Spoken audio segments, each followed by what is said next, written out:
I reviewed 100 expat tax returns from the last 5 years. 78 of them contained at least one of these 7 mistakes. Combined penalties if discovered by the IRS over $500,000. Here's the breakdown. Mistake number 1 appeared in 34 returns. Average penalty when discovered, $184,000. It's a 4-letter acronym most people have never heard of. PFIC, Passive Foreign Investment Company.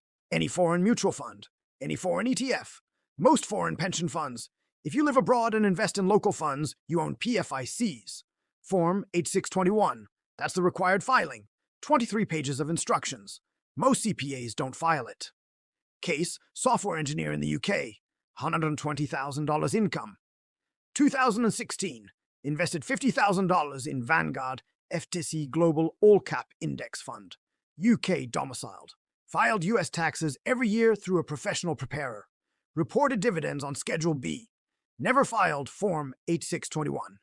2023. Sold the fund. Gain $45,000. IRS audit triggered by the large capital gain.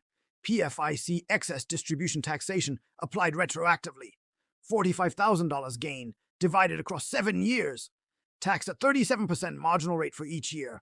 Interest compounded annually dating back to 2016. Total tax on $45,000 gain, $28,000. Effective rate 62%. Cost to amend 7 years of returns, $12,000. IRS interest charges, $8,000. Total cost, $48,000 on a $45,000 gain. His CPA didn't know what a PFIC was. 80% of general tax preparers miss this. The form instructions are deliberately incomprehensible. Most investment platforms don't label funds as PFICs. To check if you made this mistake, search your last 3 returns for Form H621. If you own any foreign mutual funds, foreign ETFs, or foreign pension funds and don't see Form H621, you have a PFIC problem. Running total, $184,000. Mistake number 2, FBAR and Form 8938, confusion. Appeared in 23 of 100 returns. These are 2 different forms. 2 different agencies, 2 different thresholds. FBAR, Foreign Bank Account Report. FinCEN Form 114. Threshold, $10,000 combined across all foreign accounts. Form 8938, Statement of Specified Foreign Financial Assets. Filed with IRS. Threshold, $50,000 for single filers living abroad. $200,000 for married. Filing one does not satisfy the other. Both are required if you exceed both thresholds. Case, teacher in Japan, $65,000 income. Savings in Japanese bank, $28,000. Filed Form 8938 because balance exceeded $10,000, and she thought that covered foreign account reporting. Did not file FBAR. Assumed 8938 satisfied all requirements. FATCA, reporting from Japanese bank to IRS. Cross-referenced, FBAR missing. Penalty, $10,000 per year for non-willful FBAR violation. 4 years unreported, $40,000. Account balance, $28,000. Penalty exceeded account value by $12,000. She had to pay the IRS more than the entire account contained. To check if you made this mistake, verify you filed both FBAR and Form 8938 if your accounts exceeded $10,000 combined. Different forms, different agencies, both mandatory. Running total, $224,000. Mistake number 3, Form 5471 omission, appeared in 14 of 100 returns. Form 5471, information returned for U.S. persons with respect to certain foreign corporations. Required if you own more than 10% of a foreign corporation, even if the corporation had 0 profit. Even if you're the sole owner of a small freelance LLC equivalent abroad. Penalty, $10,000 per year. Regardless of corporation profitability. Case, freelancer in Germany. Created a German GmbH in 2018. 100% ownership. Filed Form 1120F, foreign corporation tax return, showing minimal profit. Did not file Form 5471. Didn't know it existed. Discovery, 2021 IRS audit. 3 years unreported, $30,000 penalty. Corporation profit during those 3 years, $18,000 total. Penalty exceeded all profit by $12,000. To check if you made this mistake, if you own any percentage of a foreign corporation, search your returns for Form 5471. Missing it triggers automatic penalty, no grace period, Running total, $254,000. Mistake number 4, state tax domicile assumptions. Appeared in 19 of 100 returns. Leaving the U.S. does not automatically end state tax obligations.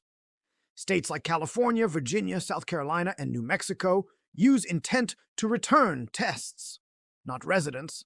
Intent. Factors: driver's license, voter registration, property ownership, professional licenses, bank accounts.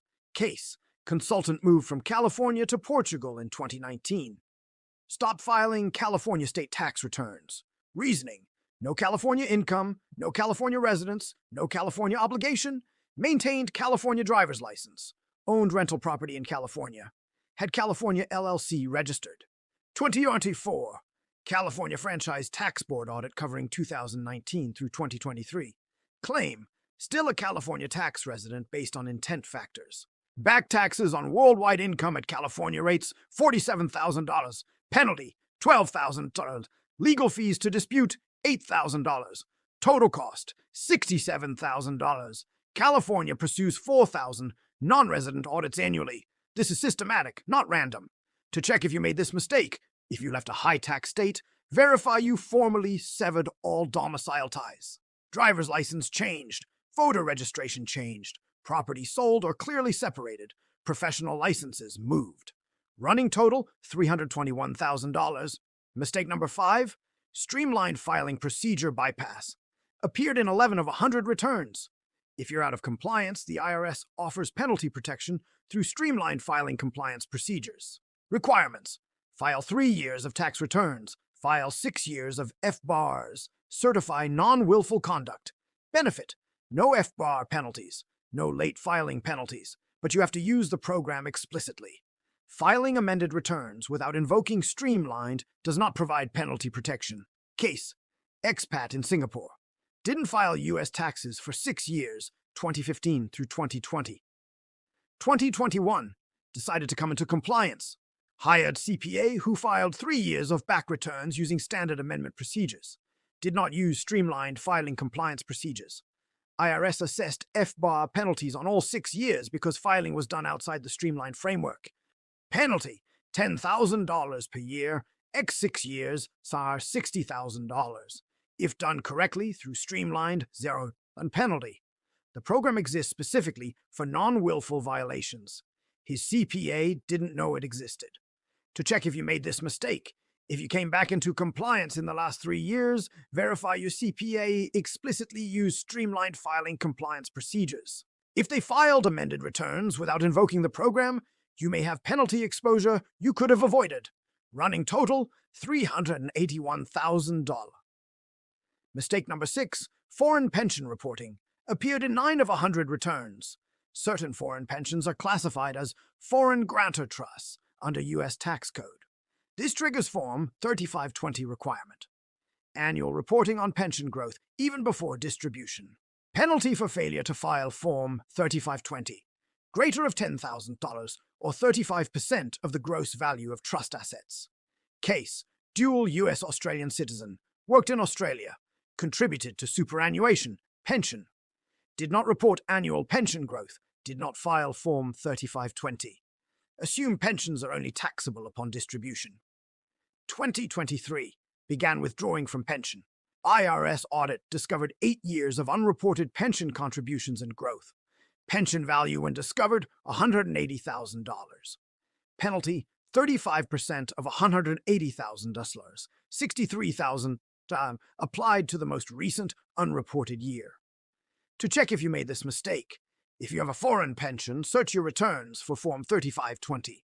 Australian superannuation, Canadian RRSP, UK personal pensions may require annual reporting. Check IRS tax treaty provisions for your specific country. Running total, $444,000. Mistake number 7, foreign gift and inheritance non-reporting. Appeared in 7 of 100 returns.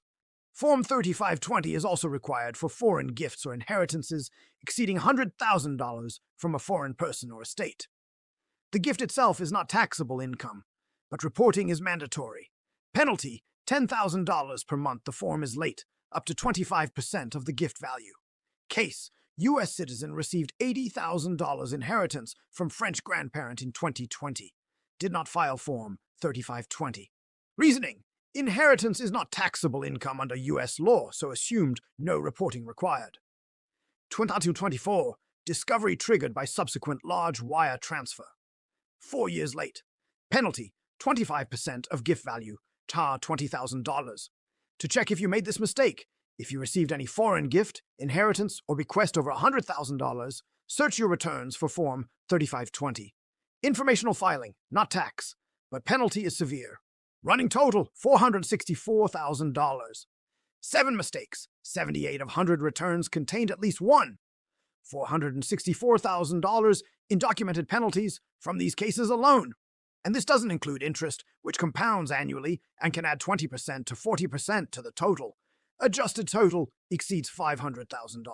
Here's the pattern.